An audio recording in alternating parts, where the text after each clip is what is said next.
Yeshua Wamakim, Yahweh Bashem, Yahweh Shai, Bashem, Kalkadash, double honors and salutations to the elders and apostles of Great Stone Rule Well, and to the Akim around the four corners of the earth. Greetings, Shalom, preaching the gospel of Mashiach Yahweh Shai in faith, in truth, in diligence of mind. This Brahmanasha DC camp, another lesson for the hopeful elect, another exhortation for the brothers, and for our people to wake up and let go of these mortal thoughts, man. Our people always chasing after irrelevant struggles, man. Irrelevant, how you call it, man? Just irrelevant goals, goals that will get our people nowhere. Right, struggling to become relevant in a system that's falling apart. All right, so former, what called Chocolate City, now Caramel City, is begging, begging the gatekeepers in Congress to allow them to become a 51st state, and it doesn't change anything. All right, whether they get through it or not, that's not the issue at hand. Is the word of the Lord. All right, and there is no mercy that the Lord is going to grant to this place. All right. So the Lord has to tear this place apart, man. And that's one thing the prophets have accepted. There is no, we're going to make it here in Babylon, man. We're still under the curses. And we understand what we have to do, not to be judged with the world. All right. Because the world is basically a trap for our people. Our people are stuck here mentally and psychologically and spiritually. All right. So I'm going to read from the 7. All right.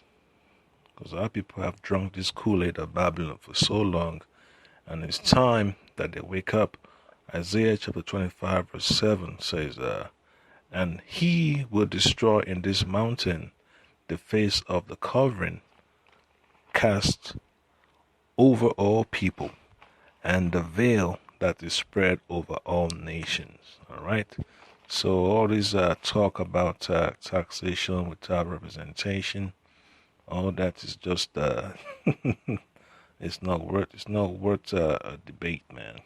In the circle of the elect, it's not worth a debate, because we already know what Moses has destined for Babylon to experience in these last days, what the world has to go through.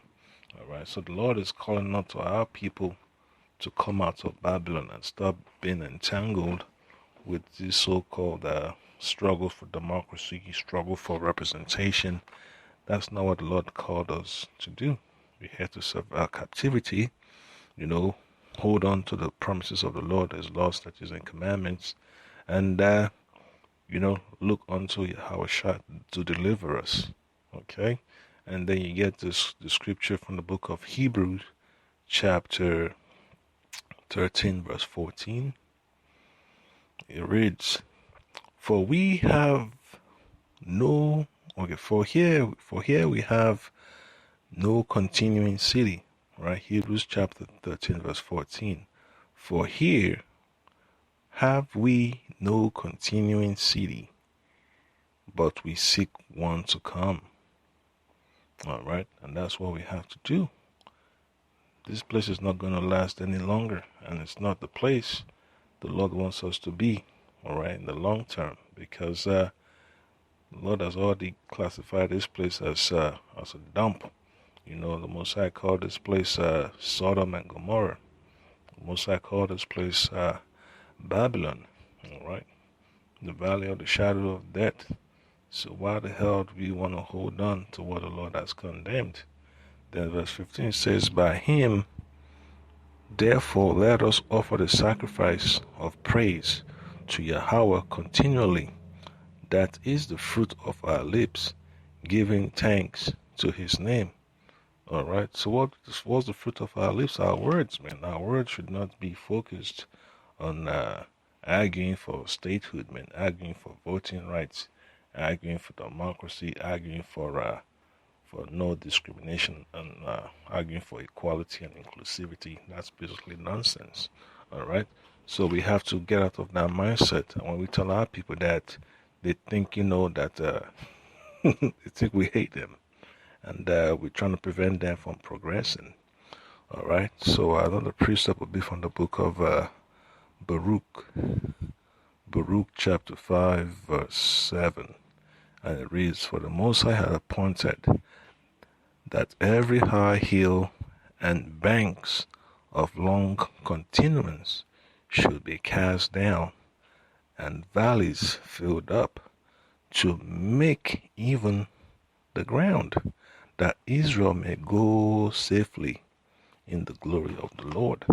So the Lord has to shake the kingdoms of this world. All right, He has to shake them and put them back where they belong.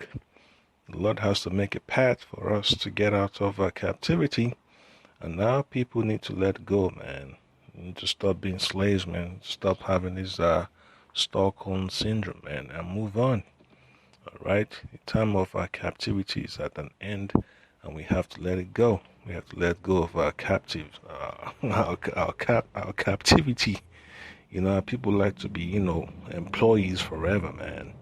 All right. So the book of Isaiah, chapter 65, verse 17. Let me get it real quick. Isaiah chapter 65, verse 17.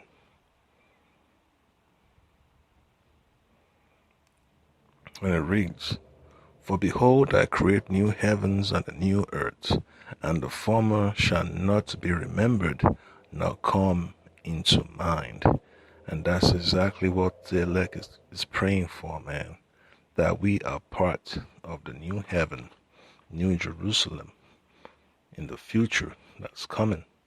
All right, and that is a beautiful thing. All right, the Lord has already said that Babylon shall go down and should not be remembered anymore. It's just going to be a desolate place.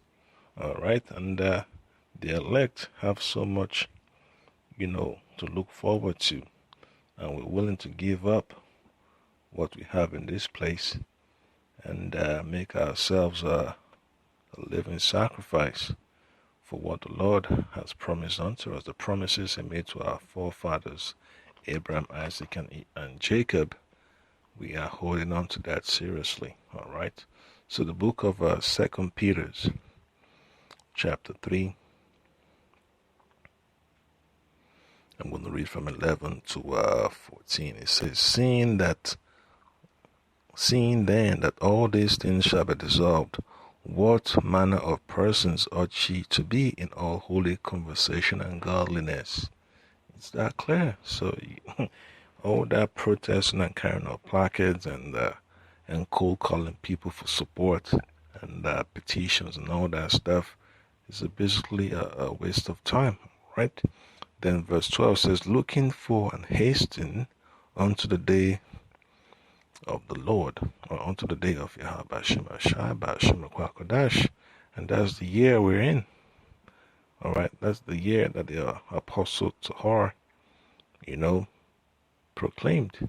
All right, they coming, looking for and hastening unto the coming of the day of the Lord, wherein the heavens being on fire shall be dissolved, and the elements shall melt with fervent heat. Nevertheless, we, according to His promise, look for new heavens and a new earth, wherein dwelleth righteousness. And that's the point. That's the plan. All right. So your encouragement is in verse 14. It says, "Wherefore, beloved, saying that ye look for such things, be diligent that ye may be found of Him in peace, without spot and blameless." And that's, the reason why we observe the Passover, all right, to be found blameless, all right, when the time of judgment comes, all right.